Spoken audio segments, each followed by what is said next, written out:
Estamos empezando ya en firme una campaña política que habrá de desembocar en las elecciones de marzo para el Congreso y de mayo para elegir presidente de la República.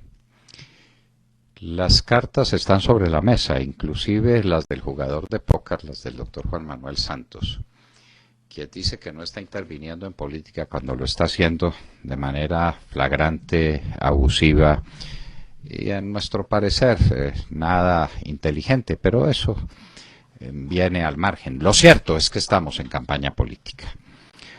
Hoy hay un despliegue grande en el diario El Tiempo de unas declaraciones de Antonio Navarro Wolf, que se presenta como una alternativa política de la izquierda.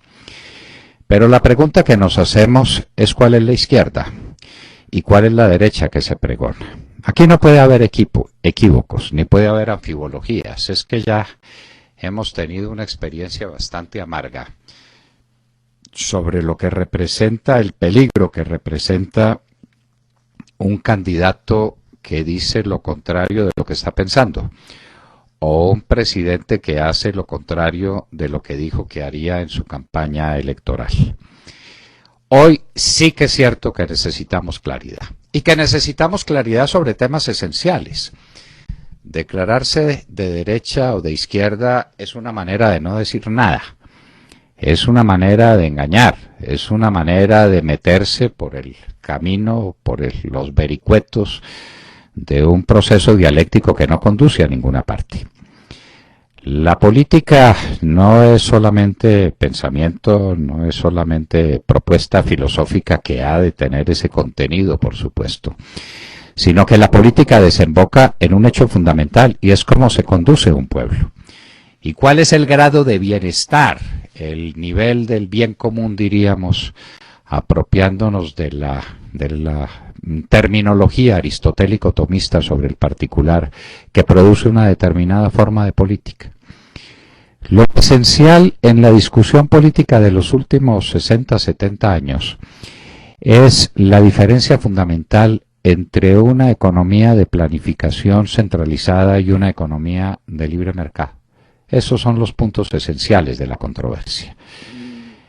Guiados por la idea hegeliana de que el Estado es Dios sobre la tierra, y guiados por el principio de que el Estado es Dios sobre la tierra, como quería Mussolini, los economistas al servicio del marxismo, los que desarrollaron los principios marxistas fundamentales, se dedicaron a crear la imagen de una economía que podía tener una planificación centralizada. Todo estaba resuelto desde un órgano central que determinaba qué era lo que había que producirse, cómo, en qué condiciones, a qué debía dedicarse cada una de las personas en la comunidad, y los grupos comunitarios, qué era lo que tenían que hacer y qué era lo que no podían hacer.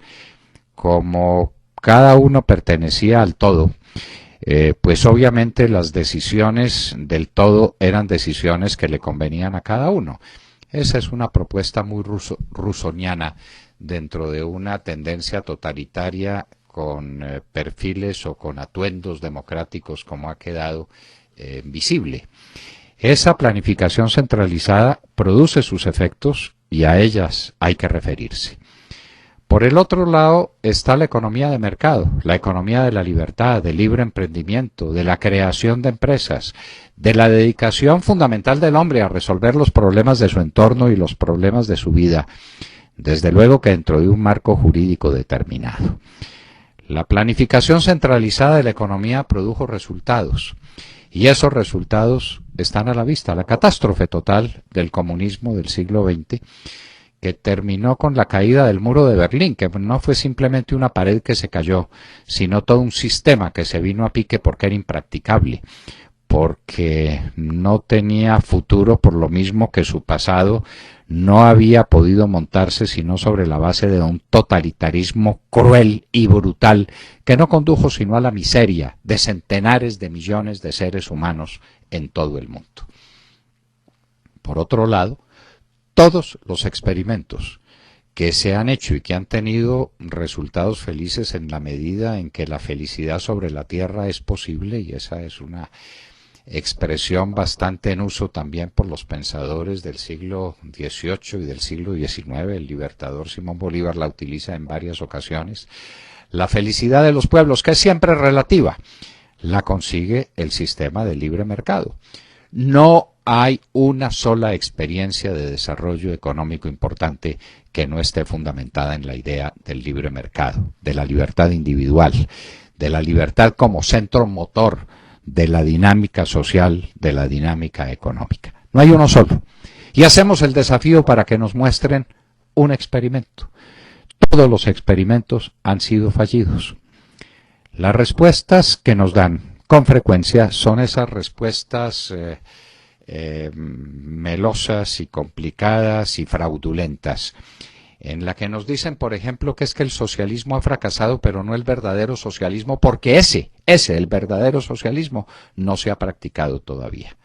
Que lo que hubo fueron remedos de una práctica socialista que tuvieron estos o aquellos errores y que lo que conviene es un socialismo nuevo, un socialismo distinto, el socialismo del siglo XXI, por ejemplo. Bueno, pues ya el socialismo del siglo XXI tuvo su lugar, tuvo su tiempo, tuvo su momento y produjo sus resultados. Nos tenemos que mirar en lo que ha pasado en Venezuela, que es la madre de ese socialismo del siglo XXI, para no mirar a Cuba, porque alguien diría, no, es que eso pertenece al pasado, pertenece al viejo socialismo fallido. El nuevo socialismo es el socialismo del siglo XXI. ¿Qué ha producido como resultado? La última expresión es que Venezuela tiene que expulsar a los representantes de negocios de los Estados Unidos, culpándolos de haber producido un desastre colectivo de unos niveles insospechados. La situación de Venezuela es mucho más grave de lo que cualquiera puede imaginar. Venezuela es el país más rico de América Latina, hay que recordarlo, en el momento en que tiene la riqueza que se expresa en un advenimiento de capitales sencillamente fabuloso a la región y particularmente a Venezuela. ¿Qué le quedó a Venezuela de todo aquello?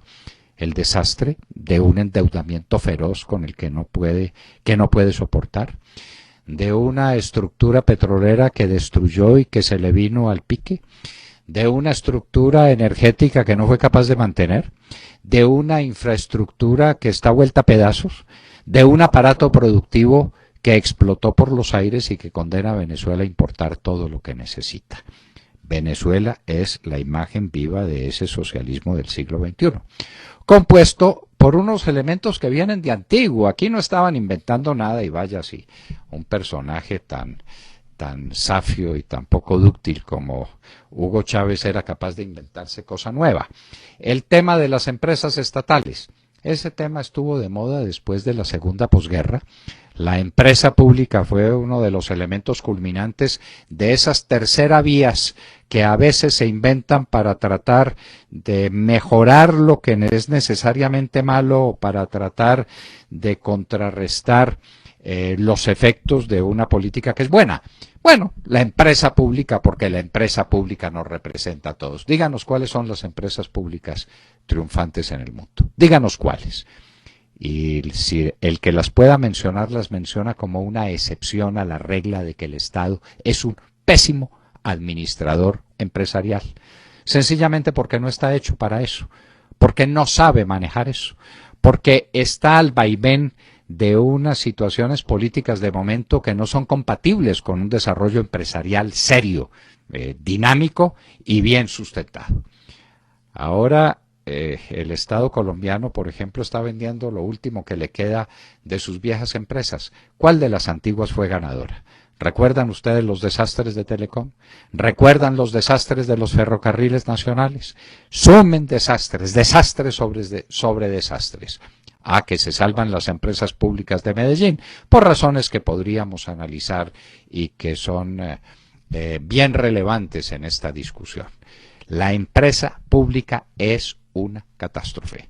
Las empresas de aviación que por considerarse estratégicas eran de propiedad de los estados, se volvieron pedazos en manos de la administración estatal. Las empresas de telecomunicaciones, los telecom de toda Europa y de todos los sitios donde telecom existieron, fueron una sonora catástrofe. La empresa pública es un desastre. ¿Y qué tal el intervencionismo estatal? Esa fórmula también intermedia que en Colombia se apropió, o de la que Colombia se apropió en la reforma constitucional de 1936, en el que fue primero el artículo 28 y después el artículo 32 de la Carta. Intervenir en la racionalización de la producción, la distribución y el consumo. Intervenir. Reglamentos para todo. Medidas de control de precios, medidas de control a las aduanas, medidas de control hasta los arrendamientos, medidas de impulso por aquí, subsidios por allá, intervención del Estado en la economía. Qué difícil es manejar ese instrumento y qué catastróficos resultados son los que suelen producir. Eso es lo que le estamos pidiendo a los actores en este drama político de hoy. El señor Antonio Navarro no puede dedicarse a decir que es que representa una política de izquierda y que las masas y que la comunidad. No, nos tiene que decir cuál es su modelo económico. ¿Cómo va a ser para que esa comunidad se desarrolle? ¿Cómo va a ser para que la gente tenga un mejor estándar de vida? ¿Cómo va a ser para que se produzca más y esa mayor producción pueda ser distribuida equitativamente en la población? Esos son temas inexcusables y temas a los que Colombia se tiene que dedicar ahora cuando empieza el nuevo debate. Ya nos traicionaron una vez, no podemos aceptar una segunda traición. Ya nos mintieron, que no nos mientan más. Que cada uno diga qué es lo que trae consigo y cuál es su modelo. El presidente Álvaro Uribe tiene en eso una ventaja enorme sobre los demás. Sus postulados son clarísimos, los 5 pilares sobre los que se edifica un proyecto de gobierno no pueden ser más nítidos.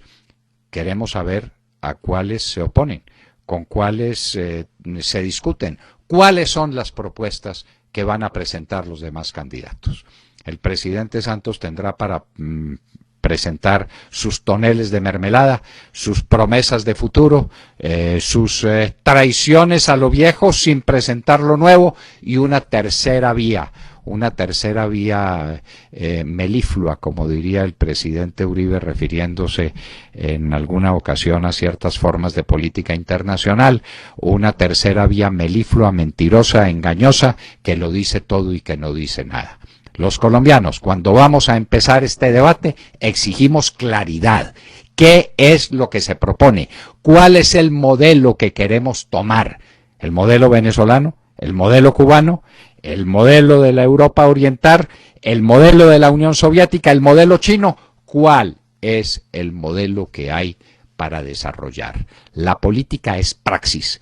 Después de las discusiones fundamentales de carácter filosófico que las discutimos cualquier día, lo que hay que mostrar son realidades, pragmatismos. La política es una realidad pragmática para conseguir el bienestar de los asociados en una comunidad cualquiera que ella sea. Colombia exige claridad, no más palabras, no más dialéctica vana, no más mentiras ni más engaños. Claridad, qué es lo que se persigue y cómo se va a obtener eso que se persigue. En la próxima campaña política, que haya claridad, que haya nitidez y que haya una presentación clara, no solamente de unos postulados, sino la manera como esos postulados han estado gobernados por el éxito o por los fracasos que se quieren evitar en otras latitudes o en otros tiempos.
Les cuento, siguiendo con los asuntos internacionales, que la crisis diplomática entre Venezuela y Estados Unidos vuelve hoy a ocupar los titulares de la prensa mundial.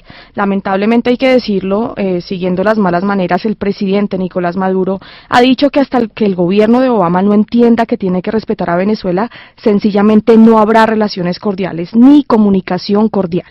Esta semana, para subirle un poco el tono a la situación, Maduro pasó de las palabras a los hechos y decidió expulsar a 3 funcionarios de la representación diplomática estadounidense en Caracas, argumentando, como usted lo dijo al inicio del programa, que ellos mantuvieron reuniones con la extrema derecha de Venezuela para planear cosas que tienen que ver con el sabotaje al sistema eléctrico y económico de la nación. Escuchemos qué fue lo que dijo Maduro respecto a este asunto. Kelly Kinderlin, Elizabeth Husman y David Muck fuera de Venezuela. No me importa las acciones que tome el gobierno de Barack Obama. No vamos a permitir que venga un gobierno imperial a traer dinero y a ver cómo paran las empresas básicas, a ver cómo le quitan la electricidad para pagar todo Venezuela. ¿Qué es eso? Bueno, luego de conocer esta dura afirmación de Nicolás Maduro, Estados Unidos rechazó su participación en cualquier conspiración para desestabilizar al gobierno de Venezuela. Y ayer martes fue mucho más allá.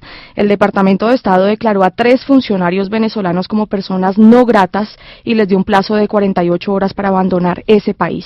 Uno de ellos es el señor Calixto Ortega, encargado de los negocios en Estados Unidos y máximo funcionario de la Embajada venezolana en Washington. La cosa está complicada y los analistas venezolanos dicen hasta ahora que Maduro lo que pretende es crear una cortina de humo y tapar lo que ellos llaman la crisis económica que tiene vuelto nada, entre comillas, a Venezuela, nuestro vecino país. ¿Usted se imagina a la señora Kelly, es como se llama, parando el sistema energético de Venezuela? No. ¿Y cómo? ¿Y cómo? Por Dios? No, ¿Y cómo? Son años y años de incuria, de falta de administración, de falta de inversiones oportunas. Eso se lo entregó Chávez a unos ignorantes en la materia. La gente buena, la gente conocedora, la gente capaz, la echaron de sus empleos y todo el sistema energético de Venezuela quedó en manos de chambones, de aprendices, y ahí están los resultados. Pero entonces ahora, como el resultado se produjo y como no hay luz, y como hay cortes energéticos, y como la gente está desesperada, la culpa la tienen los gringos. Gringos go home. Sí, y seguramente con eso... Seguramente, ¿qué? Gringos o yankees go home, perdón. Sí, yankees go home. O gringos go home también dicen a veces. Sí, es que a Maduro le gusta la palabra yankees.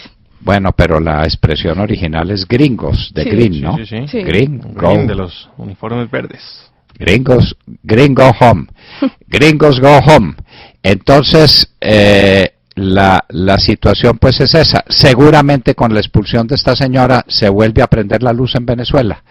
Estos son muchos payasos, por Dios, y saber que esos payasos son los que gobiernan un país, y un gran país, y el país más rico de América del Sur, en manos de este circo. No puede ser. Lo bueno hay que decirlo, doctor Londoño, es que después de esta declaración, Kelly dejó muy bien plantadas a las mujeres porque salió a decir que efectivamente lo que demuestra Nicolás Maduro con esto es que no sabe y no entiende qué es el trabajo esencial de la diplomacia, porque la diplomacia no solamente se refiere al intercambio con el gobierno de ese país, sino también a tener encuentros con representantes, con líderes del mundo político, económico, empresarial y cultural. Y si por eso la están acusando, pues que sí, ella acepta. Ella se ha reunido con varios representantes de la oposición venezolana y no lo lamenta porque eso es lo que hace la diplomacia. Pues todos los días. Obvio. Miren lo que hace el embajador de los Estados Unidos en Colombia, pues reunirse con todos los grupos de la sociedad colombiana, escucharlos, oírles, tomarle el pulso al país, para que los Estados Unidos sepan cómo es la vida en Colombia, lo mismo que hace nuestro embajador en los Estados Unidos. ¿O usted cree que se mete dentro de la casa a no hablar con nadie? Sí, claro, esa es la diplomacia, pero por Dios. Esa es la diplomacia. Sí. Bueno, ¿qué le vamos a hacer? Alejandro Ramírez. Buenos días a los oyentes de la Hora de la Verdad. Hoy los saludamos con la noticia del aplazamiento de la votación en la Cámara de Representantes del proyecto que busca cambiar las reglas del referendo con el cual se pretende aprobar los acuerdos en La Habana, para que la votación del mismo pueda coincidir con el día de las votaciones al Congreso o a la Presidencia de la República. Luego de que el senador Carlos Baena, del Movimiento Mira, remitiera ayer impedimento para participar en dicha votación a Juan Fernando Cristo, presidente del Senado, considerando que dicha iniciativa cambia las reglas de juego electorales, de la financiación de las campañas y de los mecanismos de participación ciudadana, lo que podría favorecer de alguna manera a los actuales congresistas del país. En consecuencia, y al no descartarse que dicha votación pueda coincidir con las votaciones del Congreso de la República, como están previstas para el próximo 9 de marzo del 2014, el senador quedaría incurso en una causal de conflicto de intereses, como está previsto en la Ley Quinta de 1992. El senador manifiesta que así queda claro en reciente sentencia de la Corte Constitucional, que lleva a concluir que las iniciativas, discusiones y decisiones que incidan o modifiquen las disposiciones electorales y de participación estarían prohibidas por cuanto generarían un claro conflicto de interés para los congresistas que intervinieran en ellas. Acto seguido, la representante a la Cámara del Movimiento Mira, Gloria Estela Díaz, presentó el impedimento en la sesión de la votación en Cámara de Representantes para participar en este debate. El aplazamiento de la votación se erige en un tropiezo para el trámite que en el Congreso cursa esta iniciativa legislativa del gobierno que había sido radicada con mensaje de urgencia. Doctor Londoño, queda claro que los senadores y congresistas de la Nación no están convencidos de que esta iniciativa pueda darse. Lo que están convencidos en el fondo del alma es que no tienen ninguna duda del conflicto de intereses. ¿Para qué están cambiando la fecha del referendo? De acuerdo a la ley y de acuerdo a la Constitución, con una interpretación sana de la Constitución se llega a esa conclusión, es que el referendo tiene que ser independiente, separado de cualquier otro acto electoral para garantizar precisamente la independencia, la distancia que tenga el ciudadano respecto de ese acto, y para que lo tome como una decisión soberana única y lo vote afirmativa o negativamente, como le parezca. Pero esto de meterlo dentro de una elección parlamentaria o dentro de una elección presidencial es un abuso, pero un abuso que van a utilizar en su favor, porque se van a presentar el día de las elecciones diciendo: a través de ese referendo vamos a conseguir la paz, vote por mí porque yo soy quien les está trayendo la paz. Es una intervención obvia de los congresistas en un proceso legislativo que dicen ellos los va a favorecer, o que advierte cualquiera los va a favorecer. Ahí hay un conflicto de intereses, y el que incurra en conflicto de interés pierde la investidura. No sabemos pues que finalmente qué haga el Consejo de Estado, porque usted sabe muy bien que del Consejo de Estado nunca se sabe para qué lado toma, porque lo mueven ciertas pasioncillas y ciertos intereses mucho antes que el significado y el alcance de las leyes, pero no importa. Lo cierto es que ha de preocuparles y por eso está paralizado el trámite del referendo hasta la semana entrante. Entonces, ¿qué va a pasar? Le niegan el impedimento y el señor del Mira y la señora Díaz quedan en condiciones de votar. La responsabilidad la asume quienes votan en favor de esa posibilidad. ¿Están dispuestos a asumirla? ¿Están dispuestos a continuar con ese proceso que los favorece electoralmente? Esa es la gran pregunta, y eso era lo que nos contaba Juan Lozano en una memorable entrevista aquí en La Hora de la Verdad. Y en un minuto estaremos con Oscar Iván Zuluaga, precandidato a la presidencia de la República, para hablar de temas del mayor interés con ustedes.